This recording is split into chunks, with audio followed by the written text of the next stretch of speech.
आप सब देख सकते हैं कि मेरे हाथ में एक ऑब्जेक्ट है, एक लेड पेंसिल है।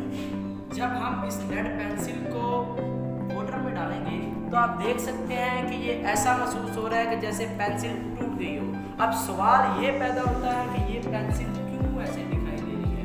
ये इसीलिए दिखाई देती है क्योंकि जो लाइट की स्पीड है, लाइट की स्पीड वो एयर में कुछ और होती है और वाटर में कुछ और होती है। सब अमर रिफ्रैक्शन ऑफ लाइट कहलाता है।